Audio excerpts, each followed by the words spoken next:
मे महिना रद्द करून पावसाला चालू करण्यात आला. ही सस्ताग्रामहून सकाळी सकाळी बातमी ऐकून मी आलो वरत मौसमचा हालचाल पाहण्यासाठी. पहिली वेळा सस्ताग्रामची बातमी खरी झाली म्हणून मला थोडासा आनंद झाला. कामं पूर्ण करून मी आलो मित्राच्या स्टुडिओमध्ये येऊन भरला आपला ITIचा फॉर्म.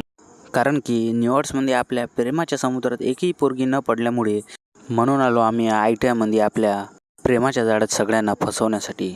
डॉक्युमेंट चेक करून आपलं डोंबरं तुत्काळ घेऊन निघालो आम्ही निवडसाठी. कारण की आपल्याला काढायची होती तिथून आपली ॲडमिशन काढण्याची प्रोसेस विचारून आम्ही आलो सुपर लस्सी सेंटरवर थंडी लस्सी पिण्यासाठी. लस्सी पिऊन बी मन नव्हतं भरलं म्हणून दुसरा एक ग्लास उचलला लस्सीचा आणि तो पण पेलो आणि निघालो मग आपल्या वेदन भाऊसाठी सस्ती चप्पल घेण्यासाठी. चप्पल घेऊन घराकडे गेलोच होतो, पाहत होतो मौसम पूर्ण बिघडलेला होता. मित्राच्या घराच्या वास्तूचा कार्यक्रम पण होता म्हणून पटापट जाऊन वाढणं केले आणि शेवटी मित्रांबरोबर बसून मस्त जेवण केलं. तर आजच्या ब्लॉगमध्ये एवढंच. भेटूया पुढच्या ब्लॉगमध्ये.